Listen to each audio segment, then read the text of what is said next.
कसे आहात तुम्ही सर्वजण? माझ्या चॅनलमध्ये तुम्हा सर्वांचं स्वागत आहे. मी खूप दिवसांनी तुमच्यासाठी हा व्हिडिओ घेऊन येते. आता सुरू होत आहे उन्हाळा, तर उन्हाळ्यासाठी आपल्याला कूलिंग इफेक्ट शरीराला आणि त्याचबरोबर हा मनालाही थंडावा निर्माण करणारा हा प्राणायाम आहे. सो ह्या प्राणायामाचे खूप सारे फायदे आहेत. तर आपण सितकारी हा प्राणायाम हठयोग प्रदीपिका या ग्रंथामध्ये सांगितलेला हा प्राणायाम आहे. सितकारी ह्याला इंग्लिशमध्ये हिसिंग ब्रेथ असंही म्हटलं जातं. सित सित आवाज करत हा प्राणायाम केला जातो.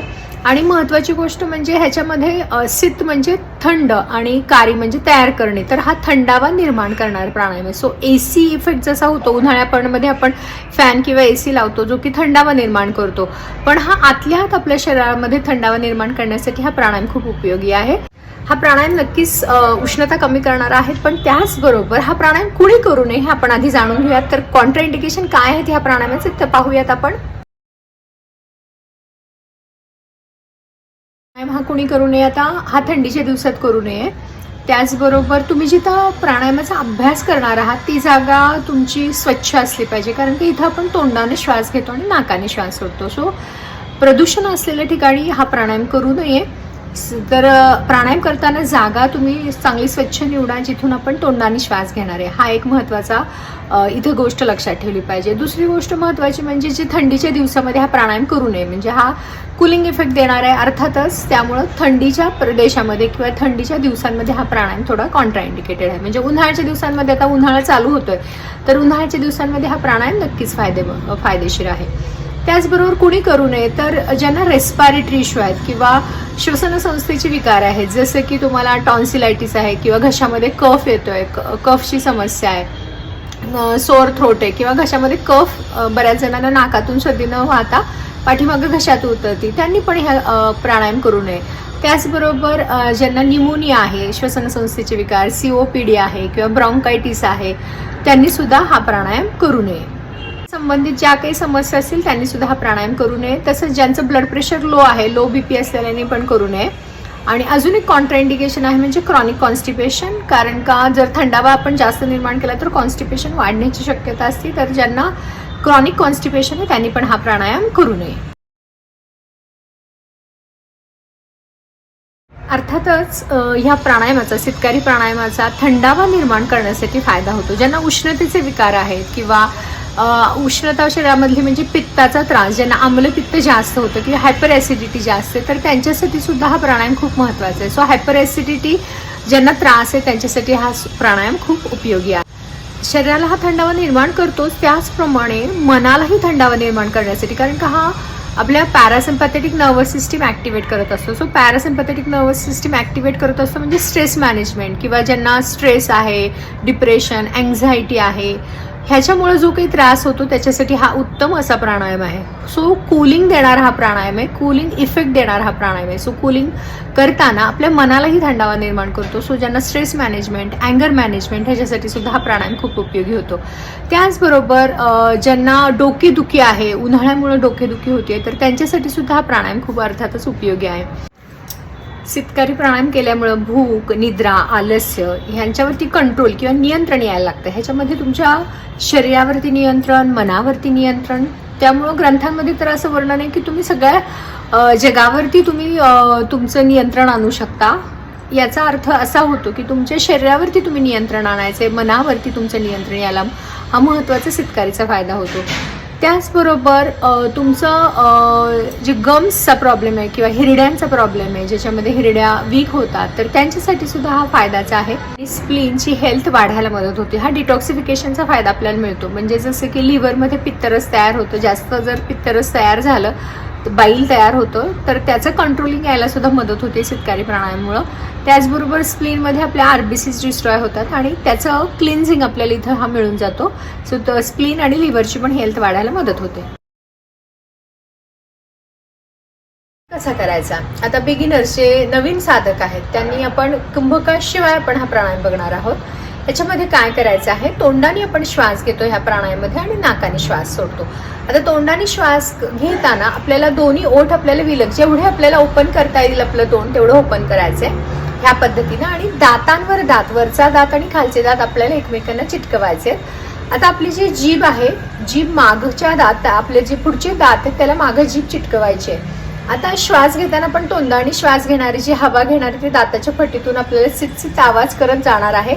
छाती भरून श्वास घ्यायचे, त्याच्यानंतर तोंड मिटवायचं आपल्याला आणि नाकाने श्वास अगदी सावकाश नियंत्रित सोडायचा आहे. पहा, दोन्ही हाताची तुम्ही ध्यान मुद्रा करायची आहे. आता ही बसताना कुठल्याही प्राणायामाचा अभ्यास करताना अर्थातच तुम्ही ध्यानात्मक आसनामध्ये बसायचे आहे. स्वस्तिकासन, पद्मासन, वज्रासन.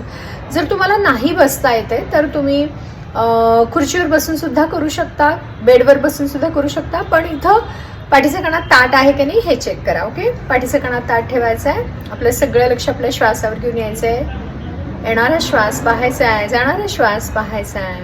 आता आपल्याला दोन्ही ओठ विलग करायचे, दात एकमेकांवरती लावायचे, जीभ दातांच्या पाठीमागे लावायची आहे.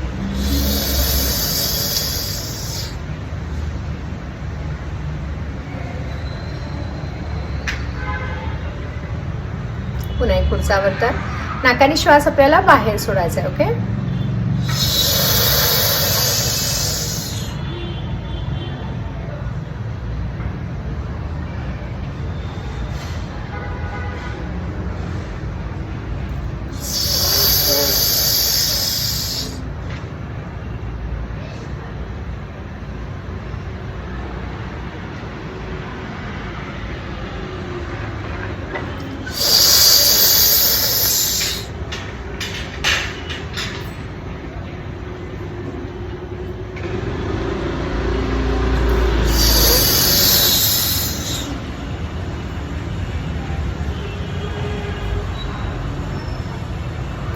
अशा पद्धतीने तुम्ही 6 ते 7 आवर्तन करू शकता.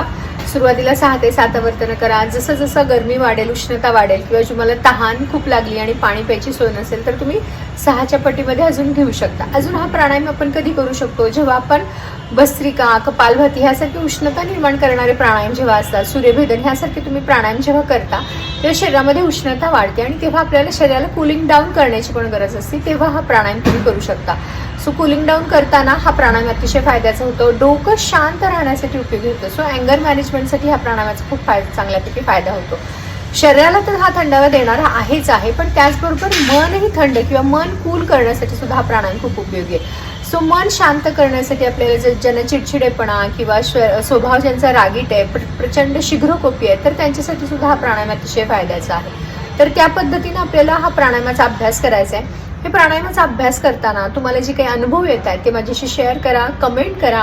आणि जर तुम्हाला हा प्राणायाम उन्हाळ्याच्या दिवसामध्ये कधी करावा असा वाटतोय तर ह्याचा अभ्यास तुम्ही दुपारचा वेळेत करू शकता, जेव्हा की उन्हाळ्याचा त्रास तुम्हाला जास्त होते त्यावेळेमध्ये तुम्ही हा प्राणायामाचा अभ्यास नक्कीच करू शकता. फक्त की आजूबाजूची हवा ही पोल्युटेड असली नाही पाहिजे, कारण का धूळ हे असता कामा नये, ही काळजी मात्र तिथे घेणं गरजेचं आहे. सो क्लिअर वातावरणामध्ये तुम्ही हा प्राणायाम करू शकता, कारण का शीतली आणि सितकारी हे प्राणायाम आपण तोंडाने घेतो श्वास आणि नाकाने श्वास सोडतो, म्हणून आपल्याला इथे ही काळजी घेणं खूप गरजेचं आहे. सो ह्या प्राणायामाचे फायदे आपण पाहिले. ज्यांना उष्णतेचे विकार आहेत, जसं की पित्ताचा दोष ज्यांना आहे, म्हणजे आपण बघतो 3 दोष असतात, कफ, वात, पित्त, पण ज्यांना पित्ताचं प्राबल्य जास्त आहे, सो उष्णता, ॲसिडिटी, हायपर ॲसिडिटी, आगाग होणे, ह्या सगळ्या गोष्टींवरती उष्णता कमी करण्यासाठी हा प्राणायामाचा खूप मोठा फायदा होतो. ह्याचा महत्त्वाचा फायदा आपल्या नर्वस सिस्टीमवरती होतो. सो कामिंग डाऊन इफेक्ट, अँगर मॅनेजमेंट ह्याच्यासाठी खूप उपयोगी होते, कारण का आपली पॅरासिम्पॅथेटिक नर्वस सिस्टीम आपली ॲक्टिवेट होत असते. So parasympathetic nervous system is the resting किंवा तुमचं रिलॅक्सेशन तुम्हाला देणारी ही सिस्टीम असते की जी कूल डाऊन करतं. हा महत्त्वाचा आपला फायदा इथं आपल्याला मिळून जातो. सो ज्यांना डिप्रेशन, अँझायटी, स्ट्रेस, तो स्ट्रेस मॅनेजमेंटसाठी हा उपयोगी होतो. वेट मॅनेजमेंटसाठी सुद्धा ह्याचा खूप महत्त्वाचा फायदा होतो, कारण का ह्याच्यावरती भुकेवरती, तहानेवरती नियंत्रण होते. सो निद्रा, आलस्य आपल्याला येत नाही, तुमची ॲक्टिव्हिटी वाढते, शरीर तुमचं चांगलं सुदृढ होतं, कामदेवा समान होतं असं वर्णन आहे. म्हणून ह्या प्राणायामाचा फायदा वेट मॅनेजमेंटसाठी सुद्धा आपल्याला फायदा मिळतो. ज्यांना सारखी वारंवार डोकेदुखी असेल, जे की स्ट्रेसमुळे येणारी असेल किंवा उष्णता, उन्हाळ्यात गेल्यावर उन्हाळ्याचा त्रास होतो आणि डोकेदुखी चालू होती बऱ्याच जणांना, त्यांच्यासाठी सुद्धा हा प्राणायाम खूप उपयोगी आहे. त्याचबरोबर लिव्हर, स्प्लीन डिटॉक्सिफिकेशनसाठी काम करतं. स्प्लीनमध्ये अर्थातच RBC, जे की रेड ब्लड कॉर्पिस्कल आपल्या असतात, लाल पेशी ज्या असतात त्या डिस्ट्रॉय केल्या जातात. सो त्यांच्यासाठी सुद्धा हे खूप महत्त्वाचं आहे. आपलं जे लिव्हर आहे ज्याच्यामधून आपला पित्तरस किंवा बाईल सिक्रीट होत असतं, बाईल तयार होत असतं, सो तो नियंत्रणात आणायला सुद्धा ह्याचा खूप महत्त्वाचा फायदा होतो. त्याचबरोबर आपण तोंडाने श्वास घेतो, ज्यांचा गम्स किंवा आपल्या हिरड्या किंवा आपले दात स्ट्रॉंग होण्यासाठी सुद्धा फायदा होतो. ज्यांना पायरिया किंवा हिरड्यांमधून बऱ्याच वेळेला इन्फेक्शन होतं आणि तोंडाची किंवा मुखाची दुर्गंधी येत असते, बॅड ओडर निर्माण होत असतो, त्यांच्यासाठी सुद्धा हा प्राणायाम खूप उपयोगी आहे. त्याचबरोबर ह्या प्राणायामाचा फायदा आपल्याला घेता येतो ज्यांच्यामध्ये जास्त हाय ब्लड प्रेशर आहे, किंवा हा फायदा आपल्याला घेता येतो ज्यांना ब्लड प्रेशर जास्त आहे, BP वाढलेलं आहे, अशा वेळेला सुद्धा आपण त्यांना हा शीतकारी प्राणायाम देऊ शकतो, जो की आपण स्ट्रेस मॅनेजमेंट, अँगर मॅनेजमेंटसाठी उपयोगी होतो. तर अशा पद्धतीनं हा प्राणायामाचा अभ्यास तुम्ही करून बघणार. 6 राऊंड करा सुरुवातीला. आता हा प्राणायामाचा अभ्यास तुम्ही बांधून सुद्धा करू शकता, जे की आपण पुढच्या भागात बघणार आहोत. पुढच्या भागात मी तुमच्यासाठी घेऊन येते शीतली प्राणायाम, आणि अजून एक प्राणायाम आहे शीतली कसा करायचा. तर शीतली थोडासा बऱ्याच जणांना जमतो असं नाही, त्यामुळे शीतकारी हा प्राणायाम सगळ्यांना जमू शकतो.